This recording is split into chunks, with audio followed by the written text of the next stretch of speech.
We have very firm reports coming in that President Biden is due in Kyiv shortly. There has been a very strong security arrangement made in Kyiv overnight, and we have an unprecedented level of security in the central part of Kyiv. A very heavy military presence, a US military presence, has been reported by way of security cover at the border between Poland and Ukraine. A very strong US air cover has been reported around the border with Poland and into Ukraine along the route that President Biden would take. This now would be a hugely significant moment. We've had reports that President Biden is due to visit Poland, due to visit Warsaw on the eve of the anniversary of the US invasion. That certainly would have been a strong message, but clearly limited, and limited particularly when major leaders from major countries have been visiting Kyiv. Former Prime Minister Boris Johnson started it. Rishi Sunak followed. The presidents of France and of many other countries have come. The EU leadership has been here. The German Chancellor has been in Kyiv. A very strong message coming in from all these leaders through that visit and through all those visits to Kyiv.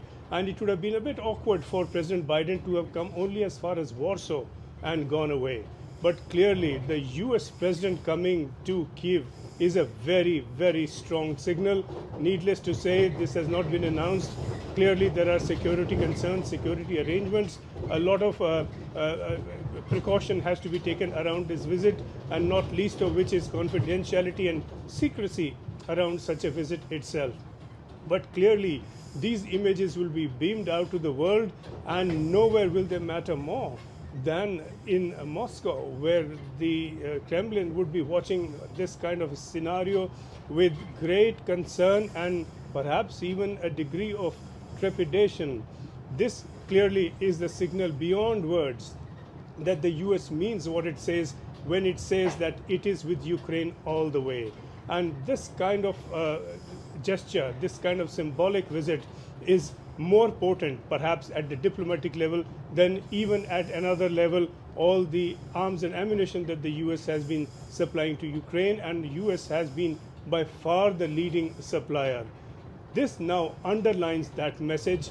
This is a message coming on the eve of the major offensive expected.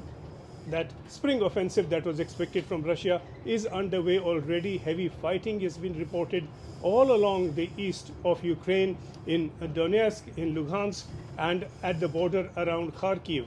This is now a very strong message to Putin.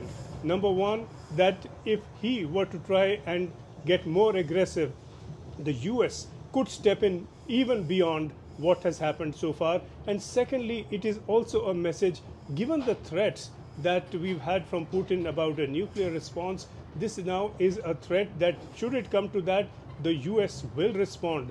We saw that the US launched an ICBM, an unarmed ICBM, into the Pacific by way of demonstration. The head of the world force of the US Armed Forces said the US is ready to use its weapons and to defend itself and its allies at a moment's notice, he said. Now, this visit from President Biden underlines all those messages that we've been having so far. A very firm moment. This could be a turning point in the whole war. This is going to give Putin the message that there is that far he can go and no further, that he has gone far enough. He has been pushed back. He has been pushed into retreat. Russian forces have been in the retreat, that they are now contemplating another offensive, that offensive will go nowhere. It is US weaponry, Javelin missiles, the HIMARS systems, the new Patriot systems for air defense. It is these that have given Ukraine the cutting-edge new technology that the Russians have not been able to match, let alone beat. The US has been a very strong player, and now this visit gives out the message that the US is prepared to do very much more. This is a historic moment. This could be a pivotal moment.